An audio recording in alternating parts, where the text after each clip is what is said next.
Assalamualaikum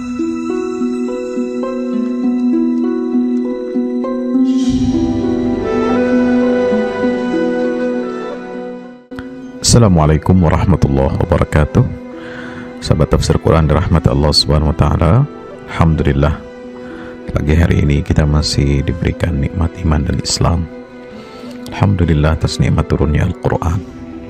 Alhamdulillah kita masih dapat berpikir, bertindak secara jernih meskipun di tengah situasi yang tidak mudah.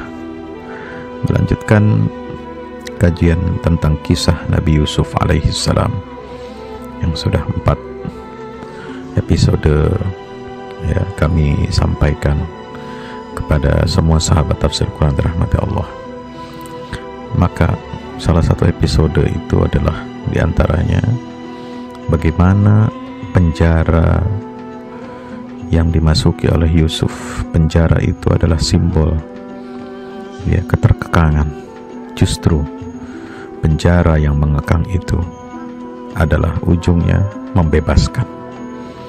Yusuf memang masuk penjara, namun dia masuk penjara tidak seperti penjahat yang telah membunuh atau pencuri yang korupsi.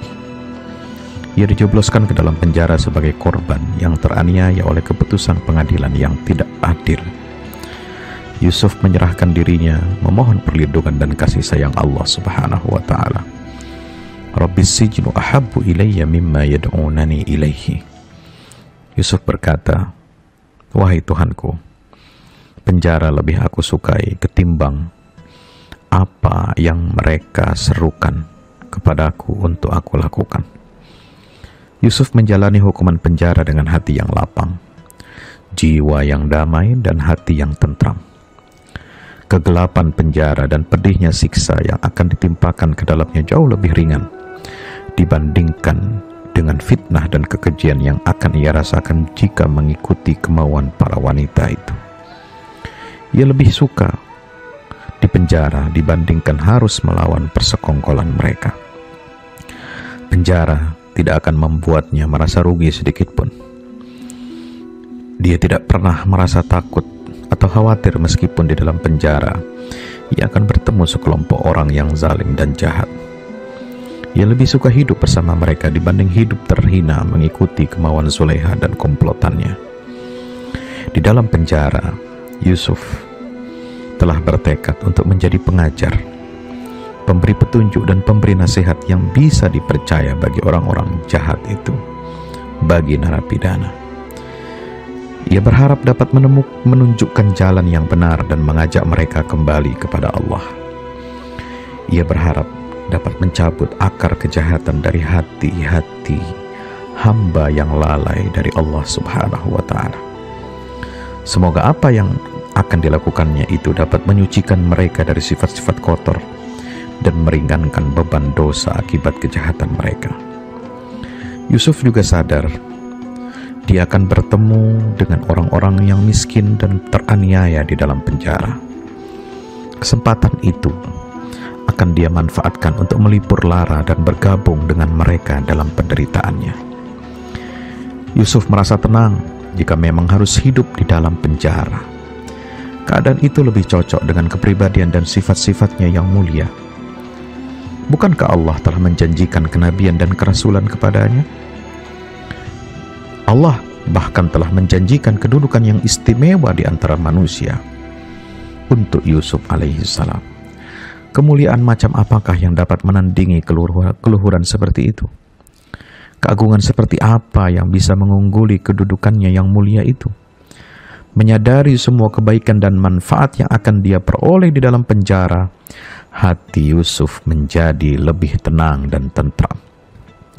Ia tidak lagi memikirkan dan memperdulikan sakitnya penderitaan dan siksa di dalam penjara. Sahabat tafsir Quran rahmati Allah, Yusuf menjalani hari-hari di dalam penjara dengan perasaan yang tenang dan tentram. Ia mendekam di sana untuk waktu yang cukup lama. Dalam kurun hukuman itu, kebaikan dan keluhuran pribadinya tidak berubah sama sekali. Dia tetap tampil sebagai sosok yang mulia, sopan, ramah, baik, dan rendah hati. Setiap hari, ia menolong orang yang sakit, membantu orang yang lemah, dan menasehati orang yang zalim. Setiap pagi, ia menebarkan ilmunya dan memercikkan cahaya kebijakan kepada kawan kerabatnya di dalam penjara, sehingga mereka menyenangi dan menghormatinya. Mereka mencintai dan merasa tenang saat berada di dalam lingkarannya. Di antara orang-orang yang masuk penjara bersamaan dengan Yusuf adalah 2 orang pemuda pelayan raja. Mereka adalah penyedia minuman dan penjaga gudang makanan.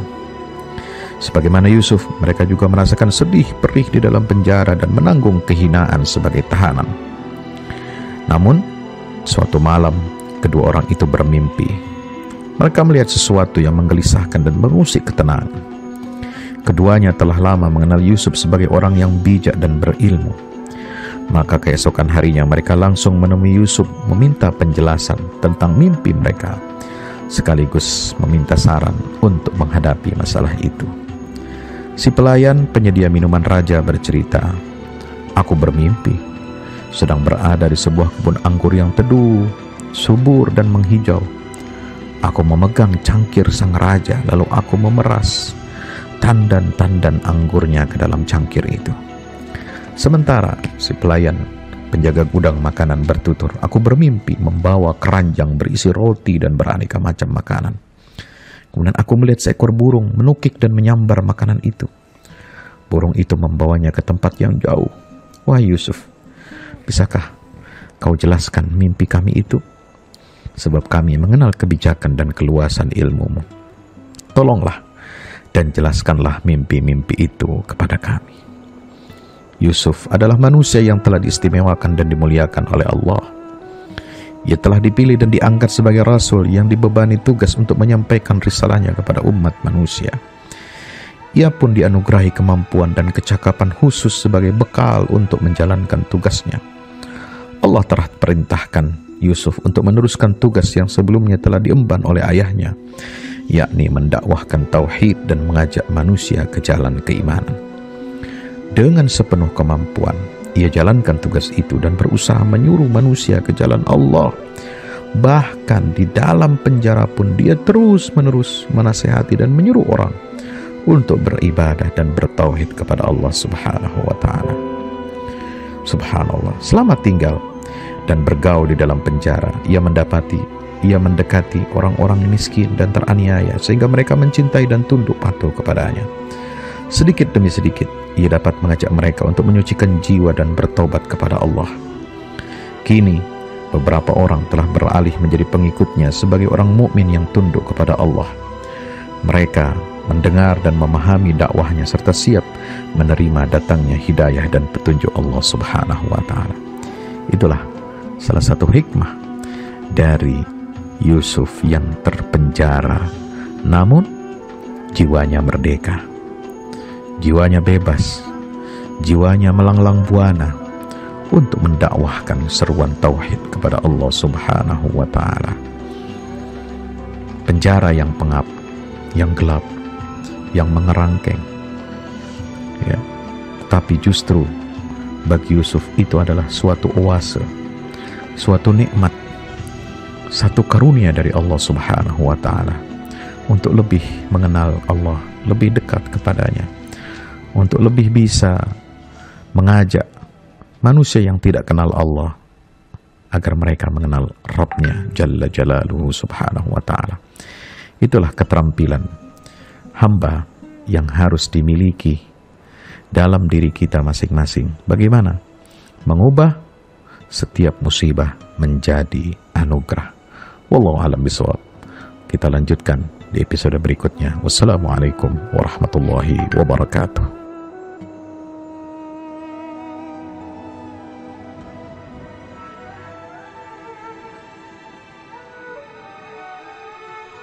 Bismillahirrahmanirrahim.